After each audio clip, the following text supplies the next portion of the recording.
Quizá lo mejor del fin de político es el entretelón, es lo que se conversa fuera de cámara. ¿Y cómo saben ustedes que se conversa fuera de cámara? Bueno, si se unen a Patreon. Voy a arrancar con la cuña porque la conversación de hoy estaba buena, estábamos hablando de hipismo. Imagínense ustedes, antes de arrancar el fin de político, que como nos acota nuestro ministro numérico, Joaquín Lombardi, es el número 80. Daniel Lara Farías, ¿cómo estás? Estoy muy bien, como si tuviera 80, pero bien vividos. Yo me siento como cuando Tito Puente grabó aquella canción, el long play 100, ¿te acuerdas? Es el número Número 100, 100, el el número número 100. 100. Oye, yo siento Claro. que esto fue ayer cuando nosotros comenzamos a hacer estos programas y estamos a 20 del número 100, estamos apenas Estamos a a 20 20 programas. del número 100 y yo quisiera saber cuál es o sea, el afán tuyo por mostrarte más de derecha y más liberal que el resto del mundo, trayéndote esa camisa. Ya viniste aquí una vez a hacer ridículo con una gorra de Donald Trump y ahora vienes aquí con una camisa de Ronald Reagan. ¿Qué es lo que está pasando, Neymar? Por favor, ya nosotros hablamos. No tengo ningún afán de nada, simplemente me pareció simpática la franela, hay muy pocas, se consiguen muy pocas de Ronald Reagan, yo logré conseguir una y Ronald Reagan a mí me parece el mejor presidente de los Estados Unidos, el que ha tenido los Estados Unidos en tiempos modernos, ¿no? Ya Quizás abandonaste a Trump, ya abandonaste a Trump. No, Ronald Reagan es superior a Donald Trump, por supuesto que sí. Ronald Reagan primero fue sábado que domingo, Daniel. O sea, Ronald Reagan es, para mí, el mejor presidente que ha tenido en los últimos, por lo menos, 50 años los Estados Unidos. Y en ese sentido, yo me traje, no es ningún afán de nada, me pareció simpático, además, el mensaje, que quien me conoce dice, en realidad tú no eres así tan liberal, o sea, tú sí quieres ser así, pero el mensaje es, el mejor programa social es un trabajo dicho por Ronald Reagan. Dale un trabajo a la persona y no tendrás que estar poniéndolo a depender del Estado, ¿no? Pero yo creo que es una frase extraordinaria, como muchas que tiene Ronald Reagan. O sea, Ronald que Reagan, además, para tiene el ti, don de la palabra. para ti, una persona que tenga un trabajo no necesita ningún apoyo adicional. No, ya es el comienzo para que esa persona, y así está estudiado, desde, diría yo, desde los años 1600, desde que hicieron los primeros tratados de liberalismo clásico, que el trabajo es lo que transforma, Daniel, a los seres humanos. Sin Una duda alguna, persona, o sea, que tú crees que el salario basta para que una persona viva correctamente. ahí es donde entra mi problema con el idealismo liberal, ¿no? Yo Tienes una creo, camisa que dice que el mejor programa social es un empleo, por lo tanto tú estás en contra de los programas sociales. no, Ah, no, entonces, ¿para qué cargas esa franela? me parece que los programas sociales han sido trastocados en el mundo en el que estamos viviendo, Daniel, Ah, que no han me sido llevados digas. al exceso. Wow. Sí, para empezar por Venezuela, ¿no? Que en estos días yo Ah, no, escribía, pero es que ya empiezas tú. no, Estamos pero es que en... fíjate, no, pero es que no te vayas muy lejos, que Venezuela no es la bolita del mundo, Venezuela es como era Cuba hace 30 años o 40 años atrás, Venezuela es el laboratorio para exportar casos. Fíjate tú que hay un escándalo ahorita, antes de que entremos al tema, porque nos desviamos. Bueno, que quizá ni hay tema, quizá este es el tema, Adelante, quizá adelante. todo es una incertidumbre. Estamos Esta hablando de semana, cómo usted es un wannabe liberal. no, lo escribí en la Gaceta, Daniel, porque hay un En la escándalo Gaceta Épica. en la Gaceta Hípica, no, en la Gaceta de Liberofera, en España, que tú también escribes ahí, así que no te hagas el tonto. El caso es que en España hay toda una alarma, porque tú sabes que Podemos es como una cajita de sorpresas que en realidad para los venezolanos no son ninguna sorpresa, ¿no? Pero Podemos anda con un proyecto que quiere extender, hay un congelamiento de los desahucios o de los desalojos de los alquileres en España. Me imagino que en muchos países de Europa lo hay por el tema de la pandemia, que no se puede desalojar a quienes tienen un contrato de arrendamiento, pero Podemos básicamente está pidiendo que eso lo extiendan hasta finales del año 2022 y quizá ni siquiera hasta finales del 2022, sino de manera indefinida, como es en Venezuela. En Venezuela desde 2011, Chávez, antes de morirse, porque esas son las gracias que hacía Chávez antes de tirar la pata, dejó el tema de una ley que mucha gente la ha descuidado y que es un poco la coronación de la desgracia, por ejemplo, de tantas parejas jóvenes, de tantos jóvenes en Venezuela que no pueden alquilar. ¿Y por qué no pueden alquilar un inmueble? Porque sencillamente hay un ordenamiento jurídico que dice que una vez que usted se mete alquilado en un inmueble, va a costar Dios y su ayuda para que lo saquen de ese inmueble porque la ley le protege y porque el propietario tiene que esperar a que usted, el Ministerio de la Vivienda, le dé una nueva vivienda. Imagínate tú. Entonces, tú ni siquiera puedes disponer de tu propiedad privada en Venezuela. Esa es la liquidación básicamente en los alquileres de la propiedad privada. Y eso, ¿por qué te lo traía a colación? Porque bueno, eso se está viendo en Europa. En España hay una alarma prendida con eso. Y yo hice ese artículo explicando un poco las cosas que habían ocurrido en Venezuela en 15 años con el negocio inmobiliario. y qué podía pasar en España. Bueno, eso está allí. El caso es que eso te lleva a pensar que en Venezuela es un caso de laboratorio para muchos otros países del mundo donde se quieren replicar estas Pero experiencias. yo quisiera saber hasta qué punto, porque fíjate que el problema de los ocupas en España es previo a, a las leyes de arrendamiento venezolanas. El problema de los ocupas en España arrancaron, que yo recuerde con fuerza, en la segunda legislatura de Zapatero, cuando ante la caída de aquella gran burbuja inmobiliaria mundial y donde en España había particularmente unos trastornos terribles que involucraban no solamente a las inmobiliarias, sino fundamentalmente a la banca que financiaba los desarrollos urbanísticos y que daban aquellos créditos donde de alguna manera entraba en mucho la ignorancia del público, la inoperancia de los órganos de vigilancia y control y el carácter inescrupuloso de las entidades bancarias. Porque si a usted le vienen a ofrecer un crédito con 0% de interés, usted tiene que dudar de eso. Y si a usted le vienen a ofrecer el 60% de intereses a plazo fijo por un millón de bolívares, usted tiene que entender que allí hay algo que no está bien, porque eso no cuadra con el mercado. Pero lamentablemente la gente cayó por allí. ¿Qué termina ocurriendo con estas cuestiones de la propiedad? Lo que termina ocurriendo es que pierde valor no la propiedad, sino el hecho de ser propietario. Ya usted entonces termina, si usted consideró que las prestaciones o el fruto de los ahorros de su vida, cuando usted llega a la mediana edad, usted llegó a los 50 años y ahorró bastante y usted se compró, usted tenía un apartamento en la playa y usted se retiró de su trabajo o decidió vender el apartamento o la casa familiar para mudarse a un apartamento más discreto y con menos problemas para limpiarlo y para mantenerlo, etcétera, ahora que vive sin los muchachos y tal. Y a usted le quedó una buena cantidad de dinero y digo, ¿qué hago yo con esta plata? A usted fue y se compró 2 apartamentos pequeños para alquilarlos en alguna parte de España. Y usted va y los alquila. Bueno, resulta ser que al mes o antes, después, al año, la persona a la cual usted le alquiló deja de pagarle porque se quedó desempleado y al quedarse desempleado no tiene cómo pagar el alquiler y termina entonces ese propietario de ese apartamento perdiendo su sustento porque él tenía esos apartamentos para ganarse una rentica adicional que seguramente no será una millonada, no será mucha, pero para ganarse una rentica adicional a lo que su pensión, su jubilación le deja. Ese es el gran drama allí. ¿Cuál es? Bueno, te puedo decir lo que ocurre en este país donde los programas sociales tienen un alcance evidentemente muy superior al que uno puede ver en países como España. ¿Quién termina pagando la cuenta? El Estado. ¿Y quién mantiene el Estado? Los ciudadanos. ¿Cómo? A través de sus impuestos.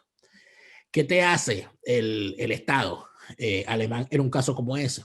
En un caso como ese la policía te saca, pero no te puede dejar en la calle. O sea, porque eso no es justicia. No es justo que una persona sea echada a la calle y dejada sin alternativas. Eso ningún juez lo va a aceptar. Te dan la alternativa de irte a vivir a un refugio, ¿ok? Mientras logras conseguir una mejor opción o inclusive te dan un chance legal de 1 o 2 meses para que te vayas por tus propias vías. Bueno. El Estado además tiene unos subsidios de ayuda social para vivienda. Esos subsidios de ayuda social para vivienda tienen, o sea, no es que tú vives en una mansión, no. Mire, cuando a usted es una persona, usted vive solo, a usted le corresponde un apartamento de hasta 35 metros cuadrados, nosotros se lo podemos pagar. Búsquelo. Es decir, el Estado colabora con el ciudadano que está dispuesto a su vez a someterse a las normas. No, pero es que yo ya vivo en un apartamento y yo no me quiero mudar de ahí. Bueno, usted ya no tiene cómo pagarlo, amigo. Usted tiene que mudarse. Ese es el hecho básico. Pero la legislación, Daniel, la legislación venezolana, y ya voy a entrar con esto en el tema, que tampoco es una cosa muy profunda, pero dice en uno de los artículos de esta ley del año 2011, que es la ley contra, creo que se llama algo así como contra el desalojo y la desocupación arbitraria, o no sé, algo así.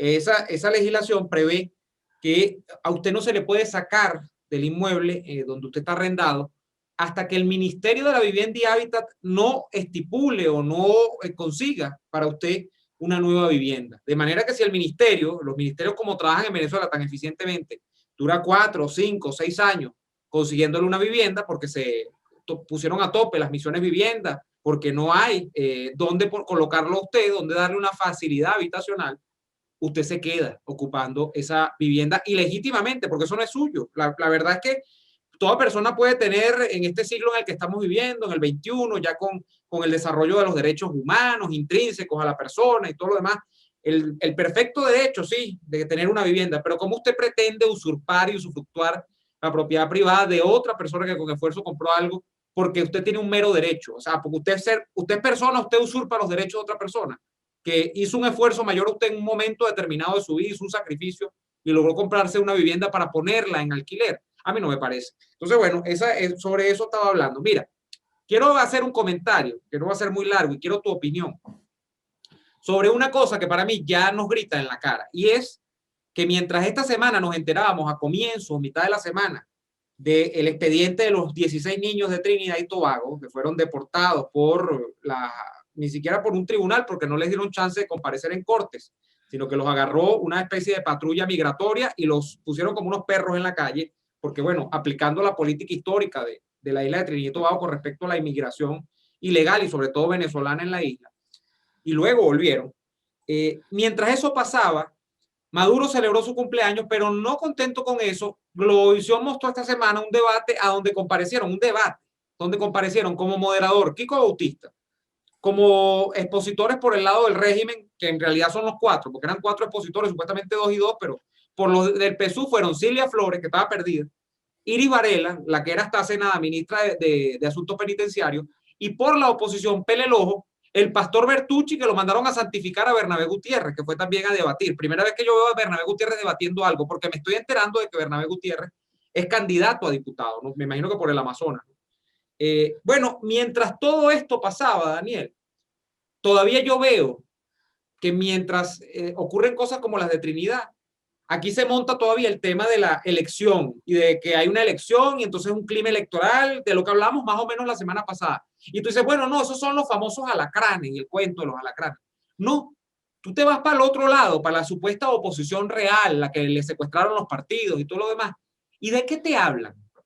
Te hablan es de que somos moralmente superiores porque nosotros no estamos concurriendo a la elección parlamentaria, pero sí promovemos una elección, que es la nuestra, la consulta popular milagrosa, la pomada del Irudoy, el mentol chino, como le llamaste tú también la semana pasada, que promueve una elección que sí es real. Y yo me pregunto en el fondo, ¿es que acaso la deportación de venezolanos me voy al primer paso, la migración forzosa de venezolanos a unos pobres países, porque eso es lo que es Trinidad y Tobago, tú me perdonas, Haití, Bolivia, Nicaragua, es más importante la elección que eso? O sea, yo creo que aquí la política se desconectó, Daniel, y se quedó, aquí estos tipos se quedaron en el sistema operativo de Windows 95, que para ellos son las elecciones, definitivamente. No sé, ¿qué piensas tú? Yo he tratado, de Omar, de desapasionar el tema o desapasionarme del tema del caso de Trinidad, para empezar por interés personal en cuanto a el sentimiento que uno puede tener con este tipo de casos siendo uno migrante, ¿no? Son unos casos bien que a uno lo alteran. Pero desapasionado para poder entender qué es lo que puede estar ocurriendo allí y qué hay de verdad y qué de mentira. Me comuniqué con amigos que viven en Trinidad, venezolanos que están en Trinidad y trinitarios con los cuales mantengo amistad desde hace muchos años. Tengo inclusive acá una portada donde se hace una especie de reportaje que incluye la recolección de opinión de gente en la calle. Creo que puedo compartir en pantalla es lo bueno de este sistema, ¿verdad? Que podemos Sí, claro. compartir en pantalla esta esta portada. Fíjate lo que dice allí. Indeseables. Y aparecen en pantalla unos migrantes venezolanos llegando a las costas de Trinidad.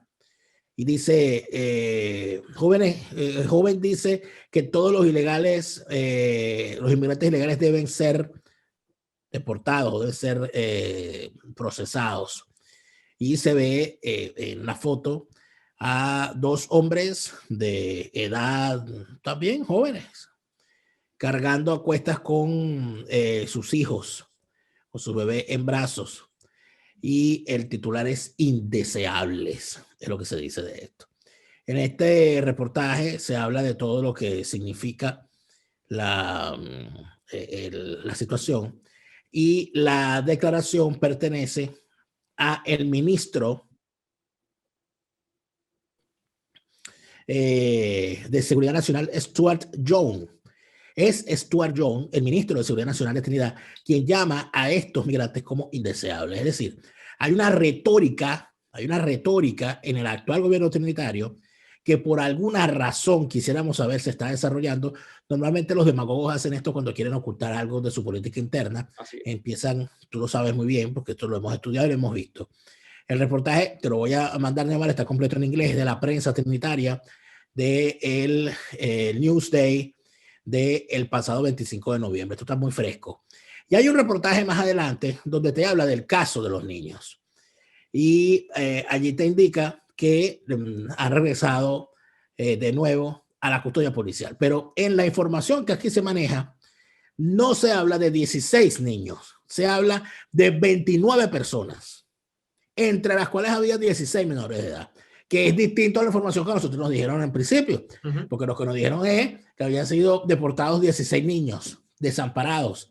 Y en realidad, si bien iban 16 menores sin acompañante, el grupo era superior a 16 personas. Eran casi 30 personas deportadas. Igualmente, se habla de el conflicto dentro de la justicia trinitaria. Fíjate que aquí se reseña, porque lo que dice el ministro es que todo esto se trata de una red de tráfico humano, pero entonces el ministro de Seguridad habla de una red de tráfico de personas, pero no hay un solo preso, sino que hay 16 menores sin acompañante deportados, que es donde está entonces la gran preocupación. Y dentro de toda esta situación, además, está este debate que se ve aquí dentro del sistema judicial, por una razón. Quien ordena la deportación es un tribunal, como decir, de baja instancia, en contra de lo ya decidido por tribunales de mayor instancia en materia migratoria. Es decir, que se tomó una decisión, dice esta discusión que hay en el ámbito jurídico, en el sistema judicial de Trinidad, que fue una decisión que tomó una especie así como de un tribunal de municipio y fue ejecutada por la policía de ese municipio, cuando esas competencias pertenecen al Estado central y a unas cortes distintas a las que tomaron la decisión. Allá hay todo un trasfondo que qué es lo que termina indicándote cuando lo ves en la prensa. Bueno, que se ha desatado el odio contra los venezolanos, que los venezolanos por una parte se han convertido en un problema en Trinidad, pero por otra parte el Estado trinitario es profundamente xenófobo y con gravísimos problemas de tolerancia y de respeto a las diferencias. La sociedad trinitaria, para quien no lo sabe, es una sociedad multicultural. Ahí hay un porcentaje de la población que acostumbran llamarse indianos, que es gente en buena parte proveniente de la India. Y hay una población negra que son el producto de la existencia de esclavos negros en la isla para las explotaciones de años pretéritos. Y está una población mestiza. Además de eso, hay una amplísima población de religión musulmana que ha hecho inclusive de las delicias de grupos radicales islamistas, hasta el punto de que se hizo muy famoso, yo lo he relatado varias veces, el caso de el terrorista del grupo extremista ISIS, al-Trinitati, que era un trinitario que se residenció él y su esposa en Venezuela para luego salir a sumarse a las filas del ejército de este ejército. ¿Tú sabes por qué eso es importante? Porque la gran presencia, los que mueven la economía en Trinidad, o sea, el aparato económico de Trinidad, el aparato comercial de Trinidad, está en manos de sirios, fundamentalmente. Es decir, así como en el pasado en Venezuela, el área industrial estaba concentrada en el estado Carabobo y fundamentalmente en manos de personas por ejemplo, el área metalmecánica tenía una muy gruesa presencia de italianos. El área del comercio minorista en Venezuela, para nadie es un secreto que estuvo durante muchísimos años en manos de colonos portugueses, de venezolanos de origen portugués. En Trinidad, que es una isla mucho más pequeña y con una estructura económica, por supuesto, mucho más limitada, es el capital sirio, el que desde hace muchísimos años se encuentra allí presente.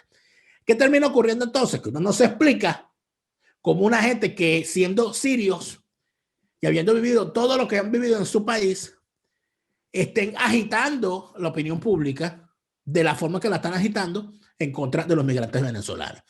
O sea, este tema te da para hacer una radiografía, no solamente de lo que es Trinidad, sino de lo que es el no saber de goteras en casa ajena cuando se trata de migración.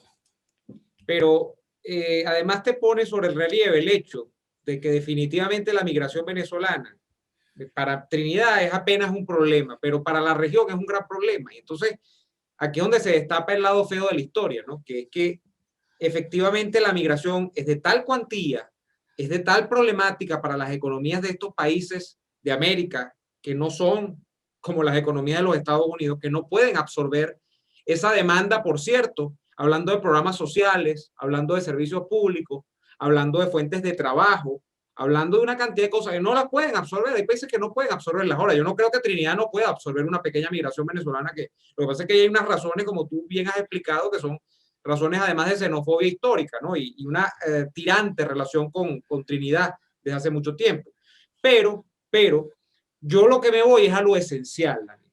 Y lo esencial acá es que así haya redes de tráfico de personas, que no es que yo tengo dudas, no, yo estoy absolutamente seguro de que existen. No basta sino mirar a lo que ocurrió, y por cierto, lo que ocurre con las mujeres en Trinidad, venezolanas. Hace 2 meses mataron a una y eso parece que quedó así, porque la pareja era un trinitario, creo. El caso es que hay gente que ha mirado países como Trinidad como destinos mejores que Venezuela. O sea, Venezuela ya es menos que Trinidad en el referente imaginario de la gente, en el referente de las perspectivas de vida, en el referente de cómo puede una economía salir a flote. Y en ese sentido, hay una cosa que obvian los políticos locales, y es que las elecciones no parecen ser un instrumento que va a la gente como un remedio, como una medicina a todo el gran problema que tiene Venezuela. No, la gran realidad, amigos míos, es que después de que termine el año 2020, y ojalá que se termine la pandemia, la oleada migratoria de Venezuela va a seguir. Y más aún después de que la última gran esperanza que se tuvo con respecto a un cambio político en Venezuela, que era la administración Guaidó, que uno se pregunta ahora a esta altura si es que alguna vez existió, si es que el gobierno interino alguna vez existió, eso se esfumó. Y probablemente luego de que pase diciembre y luego de que impongan estas parlamentarias, bueno, se quedará pendiendo de una cuerda muy fina el tema de la permanencia justamente del gobierno de transición en el aire. Entonces, eso va a disparar, y para mí esta es la consecuencia, el output más interesante y más nostálgico, más trágico, el que a mí me llena más de zozobra. Va a disparar unos índices migratorios nuevamente, unos niveles migratorios muy altos. La emigración se va a disparar en el año 2021, no a Trinidad, a donde sea, a donde sea. Y eso ya lo estamos viendo. Ya lo estamos viendo porque este incidente da cuenta de eso, Neomar. Uh-huh. Lo que está ocurriendo en las trochas con Colombia dan cuenta de eso. Gente que se dedica a hacer monitoreo in situ, estas cosas. Puedo nombrar a uno con el que siempre converso, Carlos Alonso Juárez, que ha hecho labor prácticamente más que periodística policial en puntos de alto riesgo migratorio, como la frontera con, guyanesa, como las costas de Trinidad, las trochas con Colombia, los pasos fronterizos por Apure y por el estado Bolívar, y por Amazonas, que son también de especial cuidado. Y en resumen, ya para terminar con esto, lo que te digo es que los reportes que hay de esa zona es tierra de nadie, donde el dinero es el que hace la diferencia a la hora de tener derechos. O sea, el que tiene dinero puede pasar, el que tiene más dinero puede pasar un poco más, y el que no tiene dinero pues no pasa. Yo sí creo que lo de la nueva ola migratoria va a venir, y tengo un gran temor por la forma como el mundo va a empezar a ver a Venezuela de ahora en adelante, en algunos países como problema de orden público y en otros países como una plaga. Sí. Y eso se puede reflejar en la actitud que tengan las sociedades con respecto a los venezolanos, y que podamos empezar a ver situaciones difíciles. Esta situación que se está viendo en Trinidad, ese discurso de odio contra los venezolanos, eso que se ha visto también en el Perú y en otros países de la región, eso que ha hecho la alcaldesa de Bogotá con los venezolanos, esa cosa que después salen y piden disculpas y dicen que los malinterpretaron, pero que muy en el fondo, cuando se molestan, entonces salen y gritan 3 o 4 barbaridades xenofóbicas, te indica que nadie está excepto del que el día de mañana un loco de esos requiera unirse con otros 10 locos más a punta de machete y terminar matando a un gentío, como ha ocurrido con otras nacionalidades. Ojalá Dios quiera y yo me encuentro equivocado y eso nunca ocurra, pero ese tipo de cosas son especialmente delicadas, y lo peor no es Y lo eso. son, mira, y lo son, ya para Lo peor no irnos, es eso, Daniel. Neomar. Lo peor es que estamos solos en esto. Sí, porque ya la clase política que uno creía que era el pararrayos, que era el antídoto, al final no es antídoto nada, sigue siendo veneno. En la botellita, en el frasco, donde viene empaquetada esa clase política, también hay una calavera con 2 huesitos cruzados así, una X. Entonces, ese es el gran desahucio que tenemos nosotros en este momento como sociedad venezolana. Y lamentablemente el peligro es mayor en una América Latina, cuando no en un mundo, porque ya Europa también da señas de esto, donde se tienden a simplificar las cosas cuando hay problemas. Me explico. Las sociedades latinoamericanas son muy dóciles frente al locus de control externo, es decir, cuando nos ocurre algo malo, y lo hemos pasado los propios venezolanos, la culpa siempre es del otro, la culpa es del agente externo, la culpa es del objeto extraño. Y en este momento, los venezolanos como corpus, la emigración venezolana, es el objeto extraño en muchas de estas sociedades, de manera que no basta o no queda mucho tiempo para que muchos de estos países comiencen a decir, es que los graves problemas que tenemos, cuidado, y no es que los venezolanos son los que han llegado a causarlo. Y todos sabemos que en la práctica eso es materialmente imposible, de que solo la emigración venezolana vaya a causar todos los problemas de una sociedad foránea, ¿no? Entonces, eso hay que tenerlo muy en cuenta, porque tendemos mucho a echarle la culpa al otro. Y ya empezamos a ver esas expresiones, como tú dices, en el Perú, en Colombia, en ahora más en Trinidad y Tobago, donde impera la demagogia y los gobernantes irresponsables. Nos Y, si, vamos en este fin de... y eso de echarle la culpa al otro, yo de una vez empiezo a echarte la culpa a ti, porque la ñapa va a tener poco tiempo, pero de una vez les digo que en el mensaje destacado de este video se encuentra el enlace para ir a mi canal, para que vean la segunda parte de esta conversación. En la ñapa vamos a hablar de estos 28 años que han pasado después del 27 de noviembre y lo que el chavismo nos dejó después de su entrada triunfal al escenario criminal, bombardeando las principales ciudades de Venezuela. Eso lo vamos a hablar en la ñapa. Siga el enlace en el mensaje destacado y nos vemos allá. No se olviden que sin Vinostrum no seríamos lo que somos, al pan y al vino Vinostrum. Y por supuesto, suscríbanse, denle like y compartan en sus redes sociales. Hasta la próxima. Y apóyennos en Patreon, como siempre. Gracias a los Patreon por seguirnos apoyando. Hasta la próxima. Hasta la ñapa.